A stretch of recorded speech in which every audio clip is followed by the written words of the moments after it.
It is week 7 of the Climate Tech Inc. NFL prediction show. Cole McDaniel here with Vince McKee, as always, and a shout out to our great sponsor, Climate Tech Inc. For 48 years, family owned and operated, Climate Tech has been the premier company for all HVAC services. For both residential and commercial, they have covered.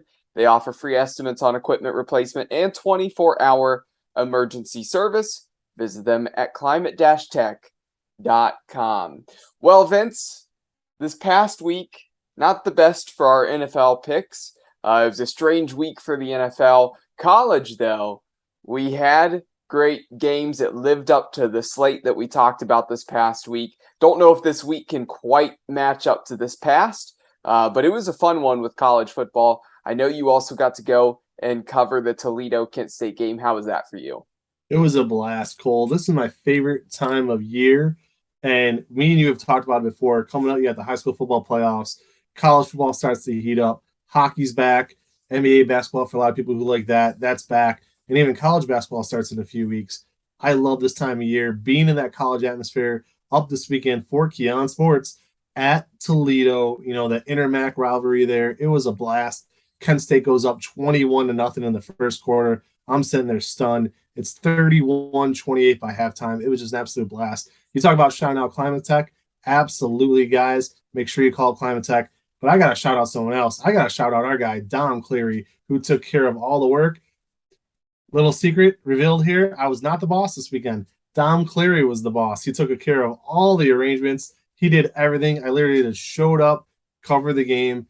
It was like having a day off, quite frankly. So, yeah, awesome sauce, man. Let's get to it. I am so pumped. Got that 1 point lead back. I feel good. I've gotten 2 fluke wins in a row on Thursday nights. It's just unbelievable. Both times the road team goes, had no business winning the game. 2 weeks in a row, they pull it off. You are the master of luck when it comes to these Pure luck. things. It seems like I picked the team that ends up playing the better game and should win, and they end up falling apart and somehow squander that lead. But obviously, maybe that's a disadvantage for me, but I'm going to continue to battle back. But we're going to start with college football first, though. Ohio State had the bye week last week. Now they're back in action this week. Big noon kickoff against Iowa. That's going to be a fun one. Looking forward to that. But not one of the games we're going to talk about here for this week. Ohio State, massive favorites against Iowa. If it was at Iowa, maybe a little bit different, but at the shoe should be a game that they end up winning there. But we look to the top 25. We're going to start out with 2 teams that are ranked side by side in the Pac-12. Number 10, Oregon, and number 9, UCLA. And this one is in Eugene. Vince, how do you feel about this one? I am loving the Pac-10 right now. Truth be told, got home late on Saturday night from Toledo. Couldn't just go to bed. I wanted to watch that game. Huge upset. And not even that big upset. Utah over USC. Absolutely loved it. Just one last point about Saturday. What a wild day in college football. We talked about the NFL Sunday being topsy-turvy on this past Sunday. That day before, that college football was nuts. So again, talking about the Pac, I love UCLA. Oregon, you can never really bet against them either. But I'll tell you what, I've already picked against UCLA at least once this season, if not twice. I'm not going to do it again. I'm going to roll with my Bruins. Like I said, one of my favorite teams as a kid growing up. We're going to go with the Bruins and see if they could pull it off. Fly the Ducks. Well, the Bruins are undefeated right now. Oregon comes in with the 1 loss. Of course, that loss first week of the season when they were decimated by Georgia, absolutely annihilated in that game. They've started to bounce back. I think Oregon has the better talent. Yes, UCLA is the undefeated team there. I don't think they'll be undefeated after this one. Traveling to Oregon, it's tough to play there in Eugene. I just think the Ducks get it done. They're still the better team there in the Pac-12, and that's why I have Oregon winning this one. Now, as we look to the Big Ten, maybe not the most popular game that everybody's going to want to tune in for, but 2 fairly evenly matched teams, I would argue, between Rutgers and Indiana. The Hoosiers, they showed the other week that they were competitive for 3 quarters against Michigan. Rutgers continuing to improve as a program. The Hoosiers now travel up to Piscataway, and they're going to be taking on the Rutgers Scarlet Knights. Vince, can the Hoosiers get it done on the road, or do Rutgers maybe come away with this one? Man, every time I pick Indiana this year, they lose. I'm going to go with Rutgers just because I'm sick and tired of picking Indiana and losing. But That being the case, though, I think this is going to be another great game. Two teams very similar down to their colors. It's just what do you do there? But seriously, all joking aside, I think this is the kind of game that if you have the time to watch it, you sit back and watch it. Maybe not get real emotionally invested into it, but hey, it's college football. I'll check it out. But like you said, maybe not the marquee matchup, but one that should be awfully close. One that's very even. If this was in Indiana, I feel like the Hoosiers would be the favorite. Agreed. Of course, it's at Rutgers, so Rutgers is the favorite. And I've got Rutgers winning this game. A team that, like I said, they're trying to turn that corner. The hard part for them is they're in the East. They have Ohio State, Penn State, Michigan, Michigan State, Maryland, all those teams to contend with. They're in the wrong side for them geographically to really be able to compete, but they're taking strides in the right direction. I have them winning against the Hoosiers this week in Big Ten Conference play. Now, the final game, two ranked teams. This is going to be a fun one, is number 14, Syracuse. Their best start in program history. They're 6-0 here at this point, and they travel to play against Clemson, 5th ranked in the country. Vince, who walks away with this one? I think Clemson decimates them. I was at another thing when I got home Saturday night. I ran out, got some food. I was starving. Went out to BW3s. One of the games on the TV that night was Clemson versus Florida State. Good little game. Florida State came back late in that one, almost pulled it off. I think, and this has burned me before, but usually when a really good team, almost blows a late lead, they come back the next week and they kind of, blow out the team they're going to face, right? They take it a little bit more serious. They come in with a bit of an edge. Now, clearly I was wrong with Alabama when they just got by A&M. I picked them to handle Tennessee and they lost. So the theory for me doesn't always pay off, but I'm going to go with it. I'm going to go with Clemson. I think they're going to learn a little bit from that tight win against Florida State, stay razor sharp for 4 quarters, and pull it off. Yeah, well, the only issue there is when a team had been good consistently and then they drop off on their level and it's a tight game the week previously, and then coming back, you expect them to pick it back up and blow a team out. Clemson, here's the problem with them. Defense has been pretty good this season. They've had some inconsistency still on offense. They've had a lot of close battles, close matchups. Should have lost to Wake Forest. Yep. They had the close battle against Florida State. A lot of their games have been tight this year, so they've been tested. I have Syracuse testing them in this game. I think Syracuse, on that hot start, you would think it's going to come to an end at some point. But I also think Clemson's undefeated record comes to an end at some point this year. This isn't one of those undefeated Clemson teams. They're just Agreed. not playing like the Clemson teams of 4, 5 years ago, even 2 years ago. They're not Agreed. the same as what they had been. Still good, but not to the same level where I think Georgia, Alabama, Ohio State, you could even say Michigan, Tennessee, those teams almost seem to be at a different level than Clemson here at the moment.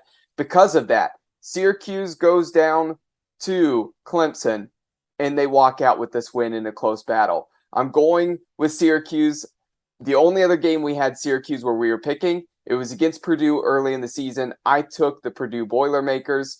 I'm not going against Syracuse this time, so I have them getting the win against Clemson. Think Donovan McNabb will be on the sidelines? We'll see. Maybe. It's a road game, so probably not. But I wouldn't think so, but I mean, possibly. It is a good one, right? I mean, it's one of the best games. They're ranked. When's the last time you took Syracuse this seriously this late in the season? So yeah, cool, good. They have a chance there in the ACC. It is definitely up for grabs, I would argue. I couldn't agree more. So we'll see there what happens with that. So as we switch over from college football to the NFL, well, we talked about it. Tough week for both of us picking this past week. Vince now took the 1 point lead. The advantage is he's now at 52-42, and I am at 51-43 on the season. Of course, we only had one game different last week. We'll see what things look like this week. Before we get to these picks, a reminder, at the end of this show, you want to take a look, or you're just watching this on YouTube and you haven't gone to the website, go to keonsports.com. You can see the full list of all of our picks for this week. Now Cole, wait, if I could just say, we had a bad week. We agree, right? But when you really stop and think about it, I believe 2 of our 3 picks hit. Our marquee matchup, we both had Buffalo, which took some stones. Right. Our Sunday night matchup, we both had Philadelphia. Not really, took some stones, maybe took some pebbles. And we picked the Browns like a couple of goofs. And I know we're going to break all that down in a bit. But hey, 2 out of 3 ain't bad. Upset pick. Jacksonville could have went either way. I know we both had them. They were leading most of the game. Right. So the games that matter, we got you covered. Yeah, we didn't do terrible with some of those games that were tough to predict. It was the ones that seemed to be surefire wins. Did not go that way. As much as we love watching football, this season of the NFL has been a dud offensively. I mean, scoring has been down drastically. Yep. If you like defense, it's been good, but I would argue that it's not incredible defense. It's just been bad offense, bad play calling, bad quarterback play. We've seen a lot of bad on offense. It's made things easier for the defenses. We'll see if they start to get things back on track here somewhat soon. I've never had a more trying year as a Denver Broncos fan. Just wanted to throw that out there. I'm not yell at the TV kind of guy. They've made me raise my voice at the screen at least 8 or 9 times this year. I'm just throwing so stupid. As bad as they are, they could easily be 5-1 and they're 2-4. Seriously, go back and look at those games. They've been blown out once. Their other 3 losses, they gave up like 16 points in regulation. Like, how are you not winning? Rant over. Let's talk about the other games. But yeah, it's just frustrating. You talking about like offense. There you go. So the marquee matchup this week, we're going to talk about the Jacksonville Jaguars and the New York Giants. Now, Jacksonville hosting this matchup, the New York Giants marching in with a 5-1 record. Don't think most people expected the Giants to come into this season through the first 6 games and have a 5-1 overall record. Daniel Jones maybe performing better than many expected, but it's all credit to the defense. Saquon Barkley, the offensive line's really stepped it up. Coaching has been good. Now, Vince, I'm going to start with this one here. The Giants on the road, it's still a test against the Jaguars. This is a much improved Jacksonville team. It's just showing that Urban Meyer definitely had his struggles connecting with an NFL locker room. Absolutely. And being an NFL coach.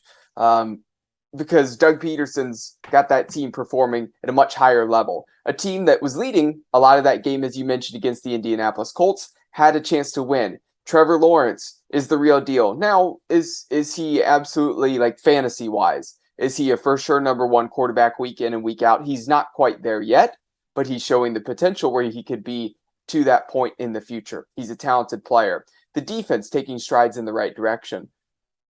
At home, this is a tougher matchup for the Giants than maybe some would believe. And I think despite Jacksonville losing the close game to the Colts and the Giants being the Ravens, I think the script is going to flip a little bit here. I have Jacksonville winning this week against the New York Giants, squeaking by, just getting it done. I just think they're going to be able to do a little bit more offensively than what the Giants are going to be able to do. So here's what's interesting about this. We picked that underdog game, right? Now, when I first looked at everything, I'm like, the Giants are the underdog going into Jacksonville. I'm definitely going to take the Giants, no matter what. I was taking the Giants, regardless, right? But then that becomes our premium game, which forces me to take a different underdog pick that we're going to talk about in a minute, clearly. But that's just some of the fun, like behind the scenes. Me and Cole, we talk back and forth about what we want to do and which game is a premium game. And when you look at it, there's very few games this week. I think I saw one where there's only 2 teams with winning records. So it's just kind of wild how it all works out. The reason why I'm going to pick the Giants, I love the fact that they're running the ball and they're making smart plays. They're not putting too much on Daniel Jones's shoulders. That's a mistake they had to do the last couple of years with Barkley being hurt. As long as Barkley's healthy, they have great coaching this year. They seem to have turned the corner. Now, are they going to sneak up on Philadelphia and win the division? I don't think so. Are they going to finish ahead of the Cowboys? I don't know. Probably not, because the Cowboys have been rolling too at 4-2. All that being said, though, I like them to win this game, but I do agree with Cole in the fact that Jacksonville is much improved. I'm shocked that they're a favorite in this game. I realize they're at home. And you always get that 3 points for being at home pretty much. But a 5-1 team being an underdog, kind of strange. Regardless, I like what I'm seeing out of the Giants. I'm going to roll the dice on them. They've burned me. I've picked against them, I think, almost every week this season. and they've handed me quite a few losses. So I'm going to see if they can hand me a win. Now we're going to turn to Sunday Night Football. Well, probably two teams that have handed us quite a few losses as well. I know the Pittsburgh Steelers did this past week as they upset the Tampa Bay Buccaneers. Now on Sunday Night Football, it is the Dolphins and the Steelers, and that one is in Miami. Now Tua supposed to be back in this game. That's at least what we're hearing at this point. So that should help the Dolphins get them on the right track. Remember all the injuries that the Steelers have. Now they made improvements offensively. Kenny Pickett looked better this past week. Now, Vince, I'll toss it to you here first. On the road, can the Steelers get the win? Or do you think the Dolphins start to get back on track after a good start turned a little bit sour? Was looking at the schedule, wasn't looking at what time this game was at first. When I first sat down to my first pick, I said, oh, Pittsburgh's the underdog, two really close teams. I'll make Pittsburgh my underdog pick. Then I realized it's a Sunday night game. Can't do that. Got to pick them straight up. With that being the case and picking straight up, I'm going to run the numbers on this one, and I'm actually going to go with the Dolphins, strictly because I think Miami is too good to lose 4 in a row. All right? So are they the 3-0 team that was tied with Cincinnati in week 4 and playing Cincinnati well before Tua got hurt?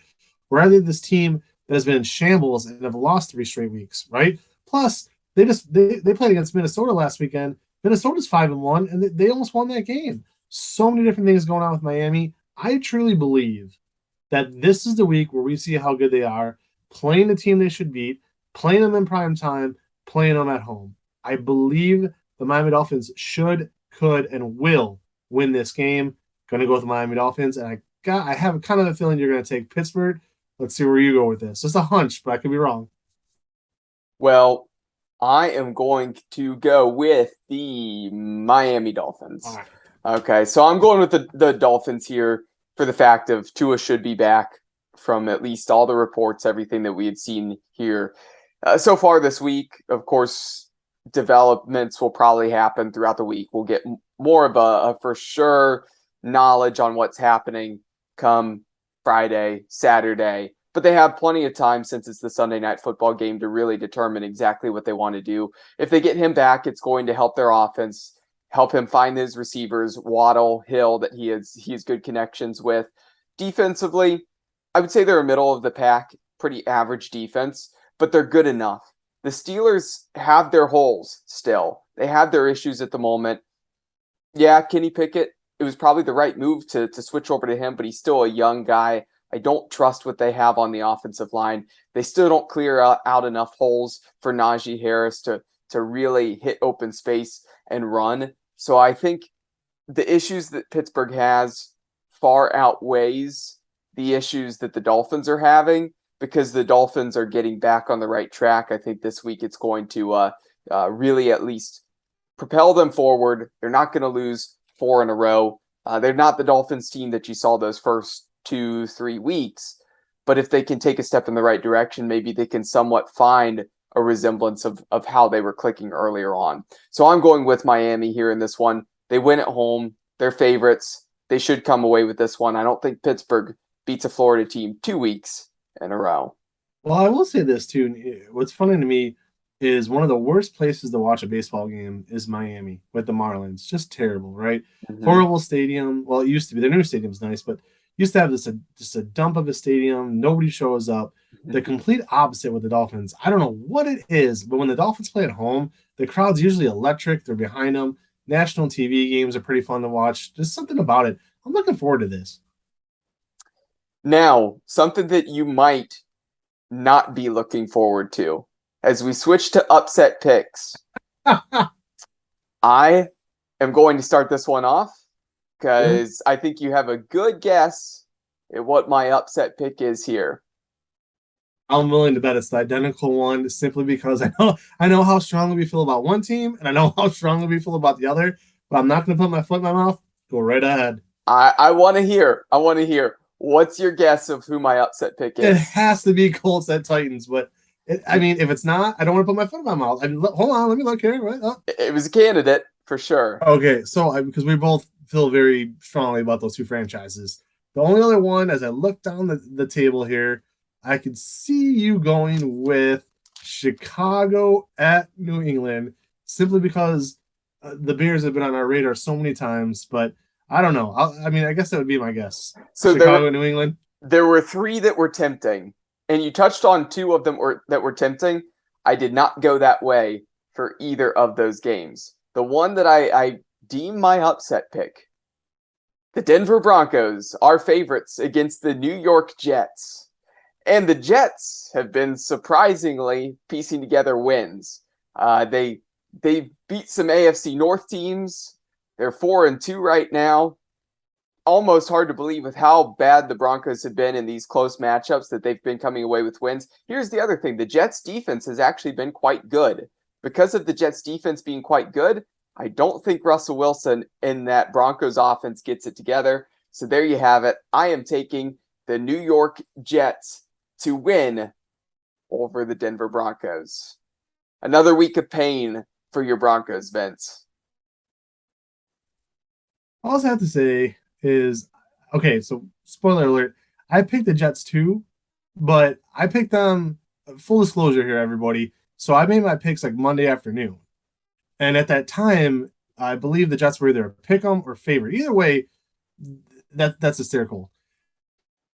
I'm just glad that we both either have picked Denver or picked against Denver for, I think, maybe the second time all year, because no, we both did this past weekend with the Chargers. But usually that is one of those polarizing teams that me and you either pick different, and if I pick against them and you pick for them, like a couple of weeks ago, fans, was pure hell when I needed the Broncos to lose to beat Cole on the pick, but my heart wanted them to win. So this week, with both of us picking against them, makes me feel a lot better. It really, really does. I got to say, it makes me laugh because it's like, why are we talking about a 2-4 football team as much as we are? Now, the Jets, I don't think they're nearly as good as the 4-2 record, but they should be able to beat the Broncos. That being said, it was the first one I mentioned as my official upset pick, and that is definitely, I'm taking the Colts. I don't know why. It's like beaten dog syndrome. Here we go again.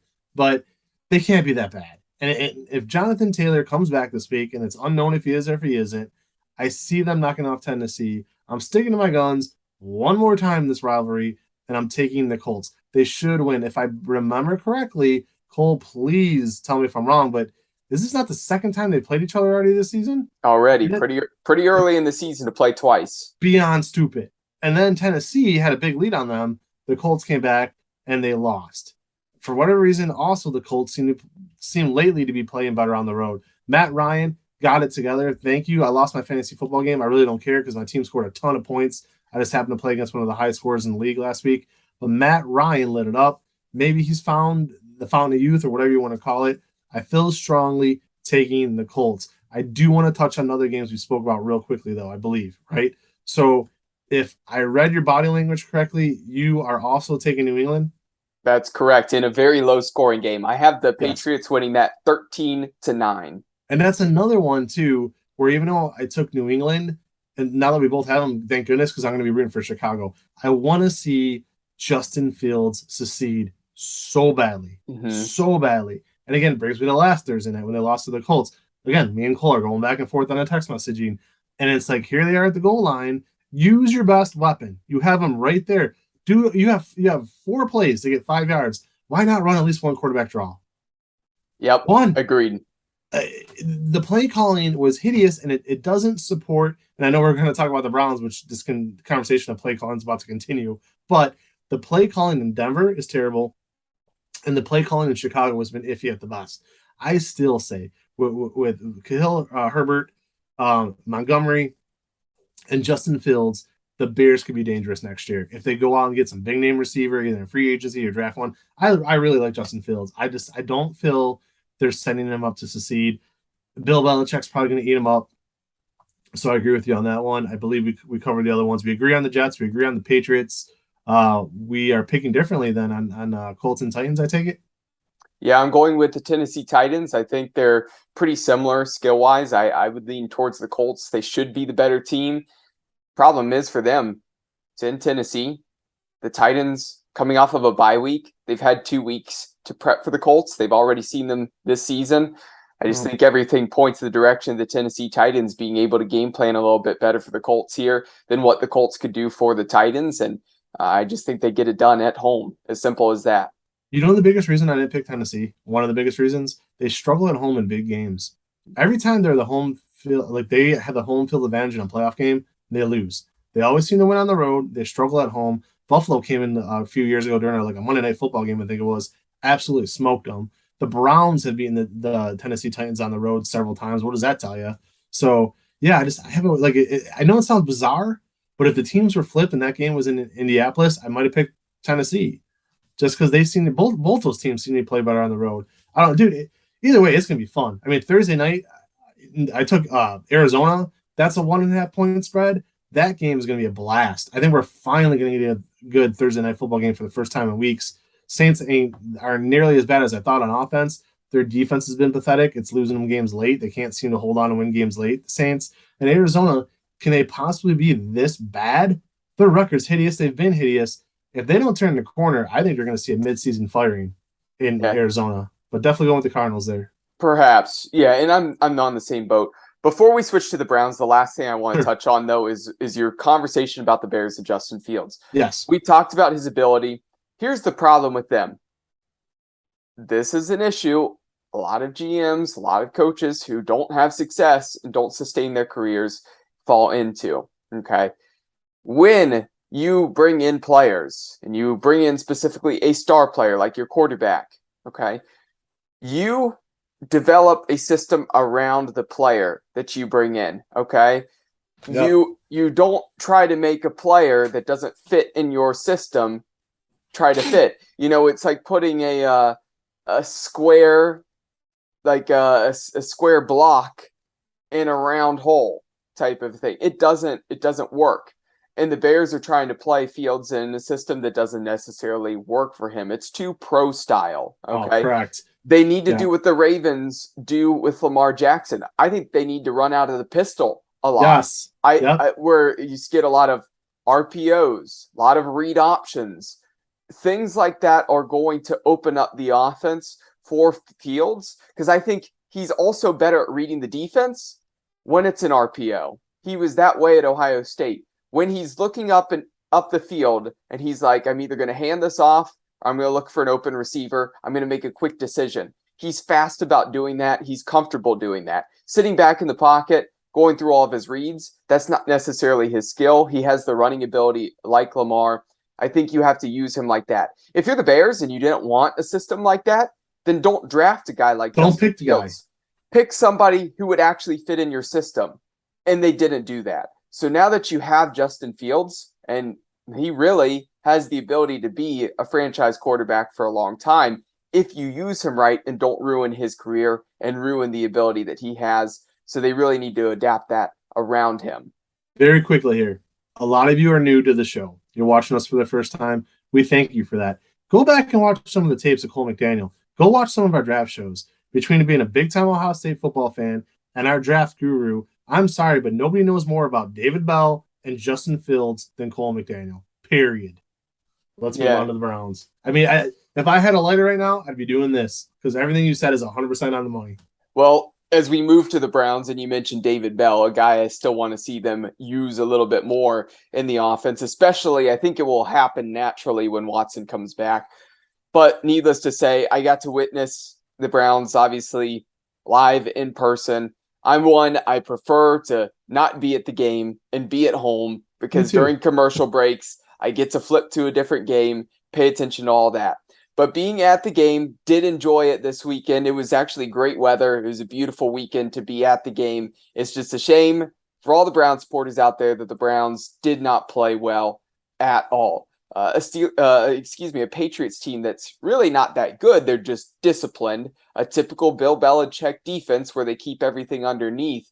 And the Browns really couldn't do anything. And getting to see some of those routes, see guys that were open that you maybe wouldn't have seen on TV that were being missed. It was glaring. The need for Watson to be back here in the future is definitely necessary. We're desperate for it. Thankful that Brissett has held things over enough. But he really struggled here this past week against the Patriots. Last thing I want to touch on, though, good news this week. as Goodell has said to this point, Deshaun Watson has followed everything that he's needed to follow in that in the suspension contract, the agreement there on the things that he had to do to be able to get reinstated. So at least at this point, still on the right track for when that ends. He will get reinstated on time. So hopefully he just continues to stay the course, do as they ask. Now, somebody that we want to get on the right course. Cleveland Browns against the Baltimore Ravens. Division game. Vince, we got burnt last week by the Browns.